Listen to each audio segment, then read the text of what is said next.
வணக்கம் எல்லாருக்கும் வணக்கம். தீபா வந்து ரொம்ப நாள் கழிச்சு வந்து பார்க்குறோம். இன்னைக்கு எதுக்காக இந்த வீடியோ அப்படின்னா, தீபா வந்து வீடு கட்டிட்டு இருந்தாங்க, ஃபினிஷ் ஆயிடுச்சு அந்த வீடு. இன்னைக்கு வந்து பால் காய்ச்சிருக்காங்க காலையில். ஸோ அதை வந்து எடுக்க முடியாமல் போயிடுச்சு. இந்த வீட்டை ஸ்டே பண்ணுறீங்களா நைட்டில்? இல்ல, பால் காய்ச்சாம உள்ள போக கூடாதுன்னு சொன்னாங்க, நிறைய பேர் சொன்னாங்க. அதனால சரி எதுக்கும் இருக்கட்டும், நம்ம பால் காய்ச்சிட்டு நம்ம உள்ள போய் ஏதோ சாமான் அடுக்கலாம். நல்ல டைல்ஸ் மாதிரிலாம் போடுறீங்களா? சில்லுன்னு இருக்கு வெயிலுக்கு. சாப்பாடு சாப்பிட்ற மாதிரி நிம்மதி தூங்குற மாதிரி இருக்கணும் இல்லைங்க. அதனாலதான் வந்து எவ்வளவு கஷ்டப்பட்டு போராடி கூட அது தரப்பட்டோம். நிம்மதியா இருக்கு. இங்க வந்து வாட்டர் கேட் பிளாஸ்டிக் போடுறது நம்ம வேலை செய்யணும். காலையில எழுந்து வேலைக்கு போயிட்டீங்கன்னா அவ்வளவுதான். உள்ள வந்து முதல்ல இவளுக்கு தொட்டு நான் இவளுக்கு ரெடி பண்ணி அது விட்டுட்டு அப்புறமா தான் மீதி வேலை. சரி சரி. இன்னொரு நல்ல விஷயம் என்னன்னா, தீபா வந்து ஒரு மரத்தடியில மரம்லாம் அடுக்கி வச்சுட்டு வெளியே வந்து சாப்பாடு செஞ்சுக்கிட்டு, நம்ம வீடியோல வந்து நீங்க பார்த்துருப்பீங்க. நான் கேட்டிருந்தேன், இந்த மாதிரி சாப்பாடு இங்கே வெளில செஞ்சுட்ருக்கீங்களே, மழைலாம் வந்துச்சுன்னா என்ன பண்ணுவீங்க அப்படின்னா, அன்றைக்கி வந்து ஒலை வந்து வச்சுட்டே இருந்தோம், திடீர்னு மழை வந்துச்சு, எல்லாமே அப்படியே மழையில் போயிடுச்சு அப்படின்னு சொல்லிட்டு அந்த சோகமான விஷயத்த கூட தீபா சிரிச்சுக்கிட்டே வந்து சொன்னாங்க.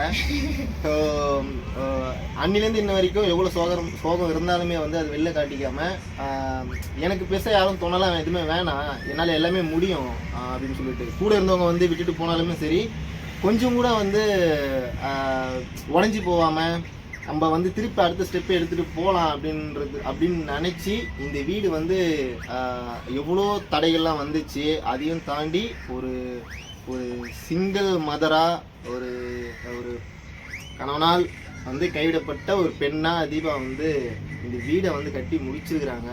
நினச்சி பாருங்கள், நம்ம வந்து நம்மளுக்கு எவ்வளோ சப்போர்ட் இருந்தாலுமே வந்து சில நேரத்தில் வந்து நம்ம உடஞ்சி போயிடுவோம்.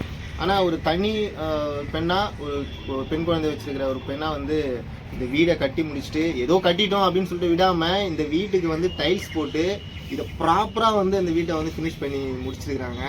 ஸோ வந்து உங்களுக்கு தான் ரொம்ப நன்றி. எனக்கு நன்றியா? ஆமாம், ஏன்னா மக்கள் கூட ரொம்ப நன்றி சொல்லணும். ஏன்னா வந்து மக்கள் சப்போர்ட் இல்லைன்னா என்னால் முடிஞ்சிருக்காதுன்னு.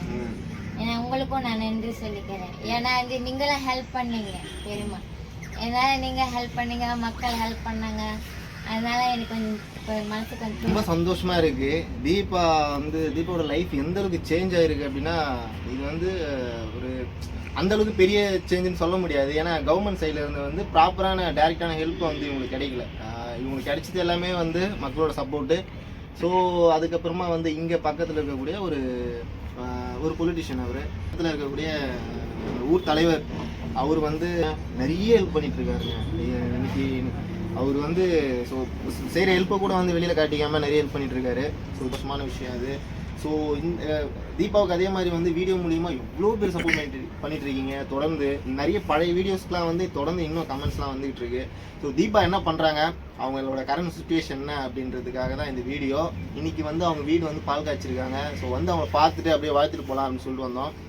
இன்னொரு முக்கியமான விஷயம் அப்படின்னா, தீபாவோட குழந்தைங்க வந்து மெட்ரிகுலேஷனில் வந்து ஃப்ரீ சீட் கிடச்சிருக்கு. இங்கே பக்கத்தில் சென்ட் ஜோசப் ஸ்கூல்னு சொல்லிட்டு, அங்கே நிறைய பெரிய விஐபிஓஸோட பசங்களாம் வந்து படிச்சுட்டு இருக்காங்க. அந்த இடத்துல தீபாவோட குழந்தைக்கு வந்து ஸோ ஃப்ரீ சீட்டும் கிடச்சிருக்கு.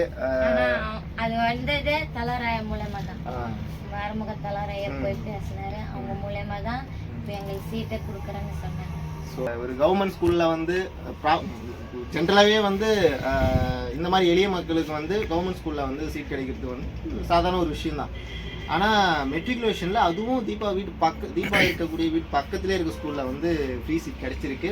ஸோ நீங்களும் கண்டிப்பாக அதை கேட்டு ரொம்ப சந்தோஷப்படுவீங்க. நீங்கள் எப்படி நினைக்கிறீங்க தீபா? நம்ம குழந்தை வந்து இப்போது நீங்களே வந்து நினச்சிக்க மாட்டீங்கன்னா ஒரு கவர்மெண்ட் ஸ்கூலில் வந்து படிப்பாங்க அப்படின்னா வந்து நான் ரொம்ப கனவு கண்டேன், நம்ம குழந்தைக்கு ஒரு நல்ல ஸ்கூலில் படிக்க வைக்கணும். எனக்கு வந்து கவர்மெண்ட் ஸ்கூலில் கூட நல்லா படிக்க வைக்கிறாங்க கவர்மெண்ட் ஸ்கூலில் தான். ஆனால் இருந்தாலும் நம்ம சின்ன குழந்தை 6 வயசு 7 வயசு ஆனது சேர்க்குறாங்கன்னு சொன்னாங்க. நம்ம குழந்தை 6 வயசு ஆகலை, 4 வயசு தான் ஆகுது.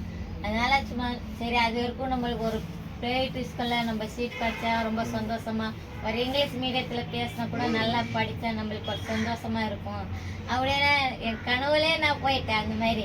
அப்புறமா பார்த்துட்டா தலராயா வந்து இந்த மாதிரி சீட்டெல்லாம் அங்கே வந்து பேசிட்டாங்க, அவங்களுக்குள்ளே பேசிட்டாங்க. அது மாதிரி பேசி அவங்க வந்து எங்ககிட்ட முன்னே சொன்னாங்க, கண்டிப்பா பாப்பா நீ படிக்க வைக்கணுமா, இந்த மாதிரி நீங்கள மாதிரி குப்பை பொறக்க வைக்காத பாப்புவேன். நீ குப்பை பொறக்கினா கூட உன் பாப்பா பறிச்சு ஒரு 4 எழுத்து படிச்சு முன்னுக்கு வந்து 4 பேர் பாக்குற மாதிரி அதிர்ச்சியா பாக்குற மாதிரி செய்யுமா அப்படின்னு சொன்னாங்க.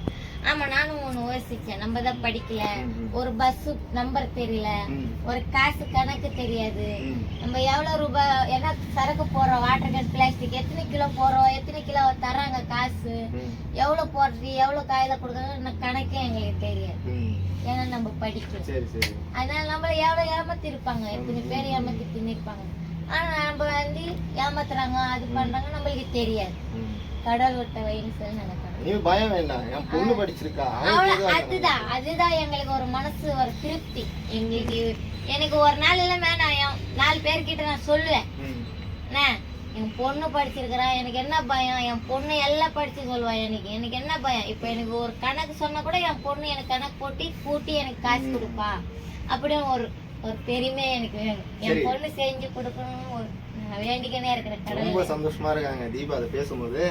இவங்க ஆரம்பத்துல சொன்ன விஷயம் என்னன்னா, ஒரு 7-8 மாசத்துக்கு முன்னாடி அந்த முதல் வீடியோல சொன்னது என்னன்னா, என் குழந்தை வந்து படிக்கணும், ரொம்ப பெரிய படிக்கணும்லாம் கூட அவசியம் இல்ல, ஒரு இடத்துக்கு போகும்போது இந்த பஸ் இந்த ஊருக்கு போதுமா அப்படின்னு சொன்னாலே போதும் அப்படின்ற மாதிரி தான் இவங்களோட எதிர்பார்ப்பா இருந்தது.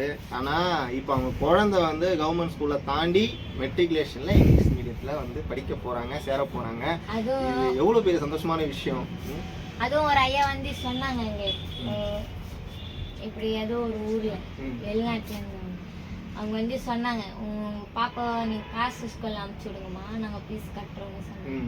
கடல் புண்ணியத்தை அவங்க ஃபீஸை கட்டுறாங்க, எங்களுக்கு பெரிய கிடைச்சிருக்கு, இந்த மாதிரி கிடைச்சிச்சு. அவங்களுக்கு நாங்க நன்றி சொன்னாங்க. அவங்க போன் அடிச்சு பேசுவாங்க எங்ககிட்ட, அவங்க பேசுவாங்க, இல்லம்மா பரவாயில்ல உங்களுக்கு எதுனா ஹெல்ப்னா நான் செய்யறேன் அப்படின்னு சொன்னாங்க. அப்புறமா வந்து கேஸ் அவங்க ரெடி பண்ணி தரேன்னு சொல்லியிருந்தாங்க.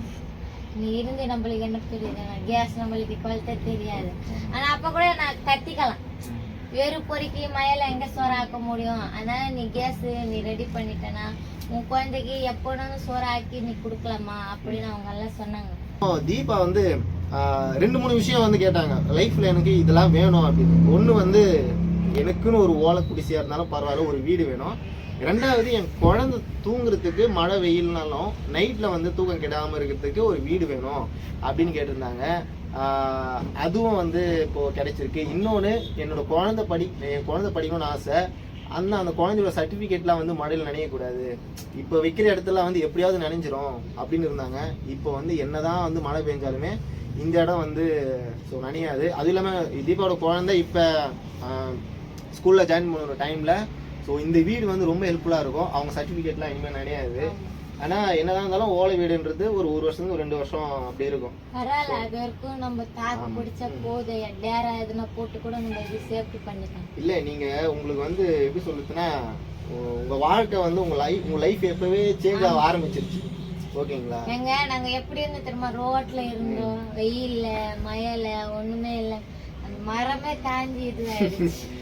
ஆனா அந்த இடத்த மறக்கவே கூடாது. ஆமா, அதனாலதான் எதிர்க்க ஆகி போச்சு என் வீடு. அந்த மரம் எங்களுக்கு தங்குறதுக்கு ஒரு வீடு, எங்களுக்கு கல் வீடு இல்லைன்னா கூட ஒரு ஓலை குடிசை மாதிரி இருந்தா கூட பரவாயில்ல. எங்க குழந்தை காடு அழகான சாப்பாடு சாப்பிட்டு ஒரு 3 வேளை 2 வேளை சமைச்சு சாப்பிட்ற மாதிரி எங்களுக்கு திருப்பியா சாப்பிட்ற மாதிரி இருக்கும். அப்புறமா வந்து எங்களுக்கு ஒரு சின்ன பாத்ரூம் இருந்தா எங்க குழந்தை போயிட்டு அமுச்சு விடுறோம்.